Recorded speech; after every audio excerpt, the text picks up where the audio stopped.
Hello everyone. Today's video is about the non-stoichiometric defect. पहले video में हमने stoichiometric defects के बारे में पढ़ा था और इस वीडियो में हम नॉन स्टाइकोमेट्रिक डिफेक्ट्स के बारे में पढ़ेंगे और फिर ये जो आपका टॉपिक्स है डिफेक्ट्स इन सॉलिड, ये टॉपिक कंप्लीट हो जाता है. ओके, नॉन स्टाइकोमेट्रिक डिफेक्ट्स क्या होते हैं? These defects are the defect that disturb the stoichiometry of the compound, जो कि आपकी जो स्टाइकोमेट्रिक है कंपाउंड की, जो भी आपका क्रिस्टल है उसकी स्टाइकोमेट्री को डिस्टर्ब कर देती हैं. तो ऐसे डिफेक्ट्स आपके नॉन स्टाइकोमेट्रिक डिफेक्ट्स कहलाते हैं. इनमें सबसे पहला आता है metal excess defect. Metal excess defect due to anionic vacancy. ये कैसे होती है? When a negative ion is missing from it lattice site, leaving a hole which is occupied by an electron, thereby leaving a hole which is occupied by an electron, thereby maintaining the electrical neutrality. Thus the anionic site occupied by unpaired electrons are called F centers. This extra electron is responsible for imparting color to the crystal. Suppose ये आपका NaCl का crystal है.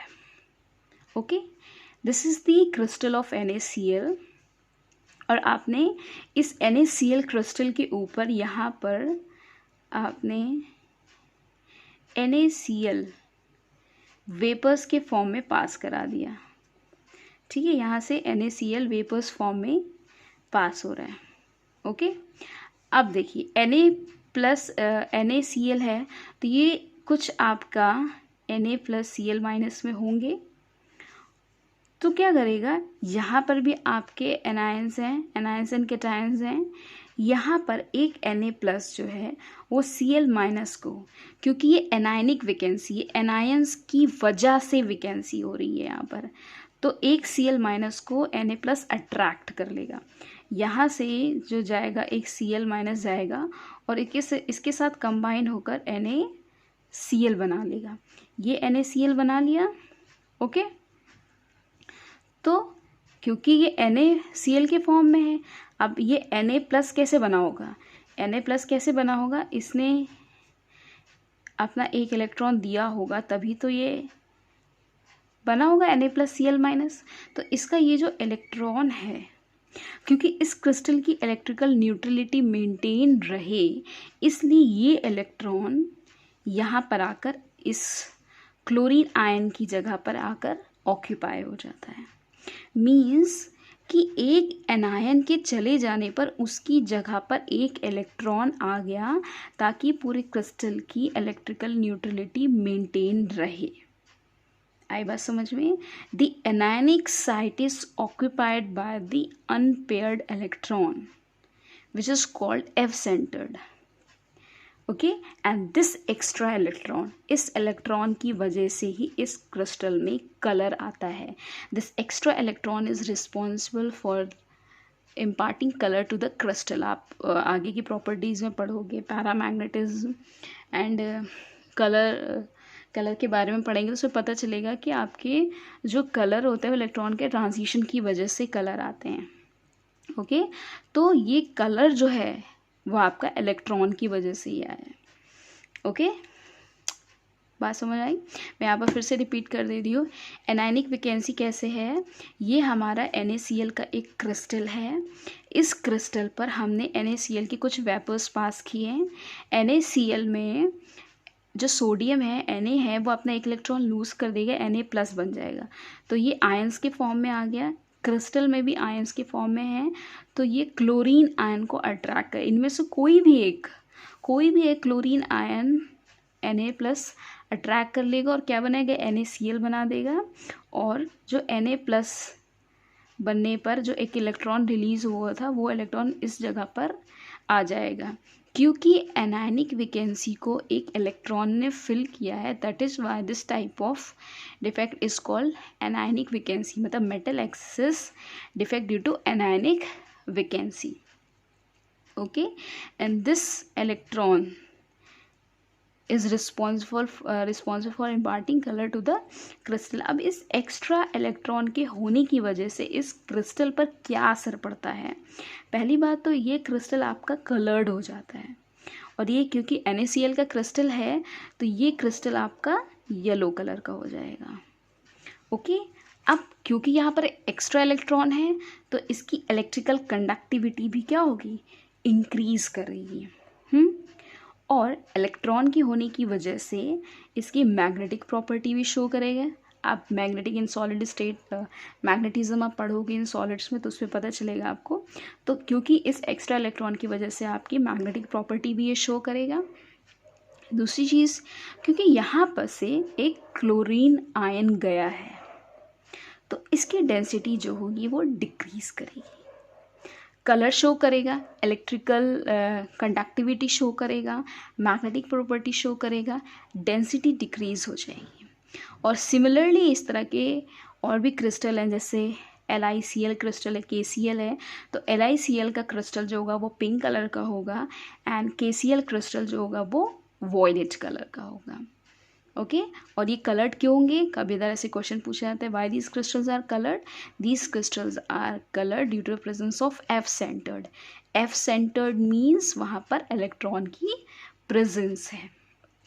Okay, next आता है आपका metal excess defect due to presence of extra cation. अब यहाँ पर क्या है, यहाँ पर पढ़ा था एनायनिक वैकेंसी, यहाँ पर हम पढ़ रहे हैं extra cation at the interstitial site. Okay, in this defect an extra cation occupy the interstitial site। एक extra cation interstitial site occupy कर लेता है and electrical neutrality is maintain by electron present in the another interstitial site.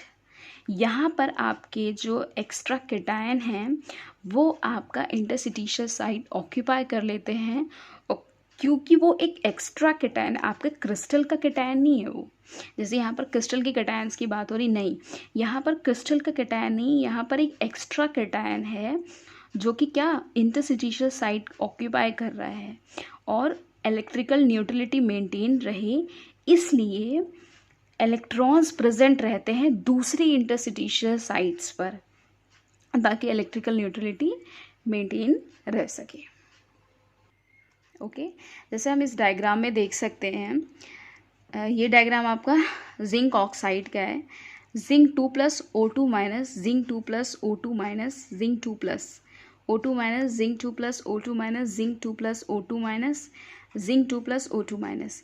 यहाँ पर एक extra cation बाहर से zinc cation interstitial site पे ऑक्यूपाई हो गया है, क्योंकि यहाँ पर इनिशियली रेशियो जो थे हमारे जिंक के वो कितने थे, अगर हम जिंक इस टू O2 माइनस का रेशियो देखेंगे तो जिंक कितने हैं, 1 2 3 4 5 6 है, और ऑक्सीजन कितने हैं, 1 2 3 4 5 6, ऑक्सीजन भी 6 है रेशियो। ठीक है, अब यहाँ पर एक एक्स्ट्रा कैटायन आ गया इंटरस्टिशियल साइट में।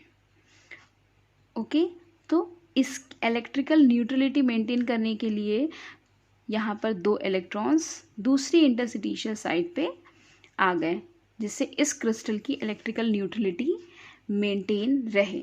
यहाँ पर Zn2+ कैसे बना होगा, Zn है, इसने अपने 2 इलेक्ट्रॉन्स को डोनेट किया होगा तभी तो जाके Zn2+ बना, वही 2 इलेक्ट्रॉन इंटरस्टिशियल साइट पे आ गए।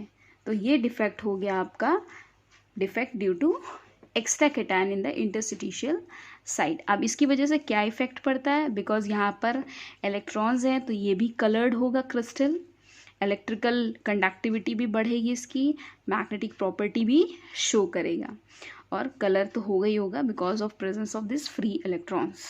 ओके, सेकेंड हमारी वैकेंसी आती है मेटल डेफिशिएंसी डिफेक्ट।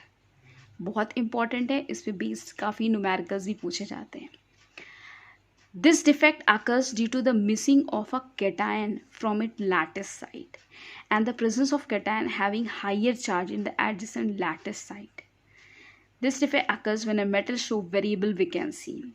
Especially ये मेटल डिफेक्ट जो होता है ये उन मेटल क्रिस्टल में ज़्यादा दिखता है जिनमें मेटल्स जो होते हैं उनकी वेरिएबल ऑक्सीडेशन स्टेट में प्रेजेंट होते हैं। जैसे अगर हम एग्जांपल लेते हैं आयरन का, तो आयरन जो होता है वो Fe2+ के फॉर्म में भी प्रेजेंट होता है और 3+ के फॉर्म में भी प्रेजेंट होता है। ओके, इसमें क्या होता है कि कैटायन जो होता है वो अपनी लैटिस साइड से हट जाता है and presence of cation having higher charge, और अपने किसी एडजेसेंट लैटिस साइड पे उससे भी हायर चार्ज का आपका कैटायन आ जाता है। सपोज यहाँ पर एक मैंने एग्जांपल लिया है FeO का, जिसमें आयरन जो है Fe2+O2-, Fe2+O2-, O2-, यहाँ पर होना चाहिए Fe2+, बट Fe2+ को रिप्लेस किया Fe3+ ने। हमने क्योंकि इस क्रिस्टल की इलेक्ट्रिकल न्यूट्रलिटी मेंटेन रहे, इसलिए हमने यहाँ पर 3 Fe2+ को मिस किया है, हटा दिया है, और यहाँ पर 2 आपके Fe3+ लगाए हैं। इससे आपकी इलेक्ट्रिकल न्यूट्रलिटी भी मेंटेन रहेगी और आपका चार्ज भी सेम रहेगा। इनिशियल देखेंगे हम, यहाँ पर अब रेशियो क्या है, आयरन इस टू ऑक्सीजन रेशियो कितना है, यहाँ पर आयरन कितने होंगे 1 2 3 4 5, यहाँ पर आयरन 5 हो गए और ऑक्सीजन कितने हो गए 6 हो गए। इनिशियली कितना था, अगर हम इनिशियली बात करें तो 3, यहाँ पर 2 भी हो गया और 3 भी हो गया। इनिशियली जब इस टू ऑक्सीजन का देखें, ये इनिशियल कंडीशन की बात करें, इनिशियली जो था वो इनिशियली क्या था 6 आयरन भी थे और 6 ऑक्सीजन भी थे। अब यहाँ पर क्या हो रहा है, आयरन कितने हो गए 5 हो गए। तो ये कैसा डिफेक्ट हो गया, मेटल डेफिशिएंस डिफेक्ट, मेटल्स की यहाँ पर कमी हो गई। ओके, कभी कभी इस तरह से क्वेश्चन आ सकते हैं आप लोग को कि जो आपका आयरन है मेटल है उसका और ऑक्सीजन के बीच में रेशियो के कितने परसेंटेज ऑफ Fe2+ है, कितने परसेंटेज ऑफ Fe3+ है, या उसका कितना परसेंटेज ऑक्सीजन है। सब उस तरह से क्वेश्चन आ जाता है कि FeO में अगर आयरन आपका 0.96 है और ऑक्सीजन आपका 1 है, तो कितना परसेंटेज होगा। अगर परसेंटेज के टर्म्स में निकालेंगे तो डायरेक्टली आप यहाँ कह सकते हो कि आयरन जो है, यहाँ पर अभी आपसे ये नहीं पूछा जा रहा है कि Fe2+ है या Fe3+ है, Fe आपका कितने परसेंट हुआ 96% हुआ और ऑक्सीजन कितना हो गया 100% हो गया।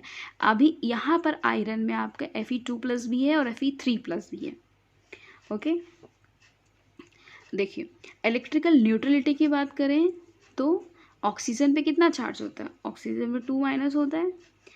ओके, अगर 100 है, ऑक्सीजन 100 है तो टोटल नेगेटिव चार्ज कितना होगा 200 हुआ, और टोटल पॉजिटिव चार्ज भी कितना होगा प्लस का 200, क्योंकि इलेक्ट्रिकल न्यूट्रलिटी मेंटेन रहेगी तभी, जब ये -200 और ये +200 रहेगा। ओके, तो अब हम इसमें निकालेंगे कि कितना Fe2+ है और कितना Fe3+ है। ये कैसे निकालेंगे, तो इसमें इस तरह के क्वेश्चंस आपसे बहुत पूछे जाएंगे। तो हम इसमें से एक को मांग लेते हैं कि हमारा Fe2+ जो है वो x होगा। तो Fe3+ कितना हुआ 96 - x हुआ कि नहीं हुआ। तो हमारा क्या, यहाँ से हमारी इक्वेशन बन जाएगी कि Fe3+ कितना हुआ 96 - x है, और Fe2+ कितना है x है, जो कि किसके बराबर होगा 200 के बराबर होगा। पॉजिटिव चार्ज 200 के बराबर है। उस इक्वेशन को जब हम सॉल्व करेंगे तो हमारे पास कुछ ये आएगा 288 - 3x + 2x = 200। तो यहाँ से हमारे x की वैल्यू निकल के आएगी 88। ओके, तो हमारी x की वैल्यू Fe2+ क्या था, x हमने सपोज किया था, तो यहाँ से ये Fe2+ की वैल्यू निकल आई कि 88 है। तो Fe3+ कितना हुआ हमारा 96 - 88 दैट इज़ 8। तो हमारा Fe3+ 8 हुआ और Fe2+ 88 हुआ। अब इसमें से रेशियो पूछता है, तो रेशियो कैसे निकालेंगे, Fe3+ / Fe2+ का रेशियो कितना हुआ 1/11, और कह सकते 1:11 रेशियो हुआ। अब इसी को परसेंटेज के फॉर्म में अगर पूछा जाता है कि कितने परसेंटेज आपका Fe3 प्लस प्रेजेंट है और कितना परसेंटेज आपका Fe2 प्लस प्रेजेंट है, तो कैसे निकालेंगे? Fe3 प्लस हमने निकाला कितना है, 8 आया हमारा, 8 आउट ऑफ कितना, 96, क्योंकि हमारा आयरन जो प्रेजेंट था वो आपका 0.96 था।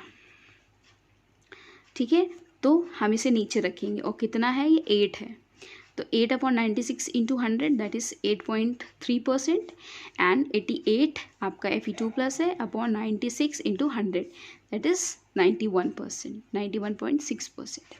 ओके, तो इस तरह के न्यूमेरिकल बेस्ड क्वेश्चन बहुत सारे पूछे जा सकते हैं। ये तो मैंने एक आयरन ऑक्साइड का एग्जाम्पल लेकर बताया है, आपका MnO का भी पूछा जा सकता है।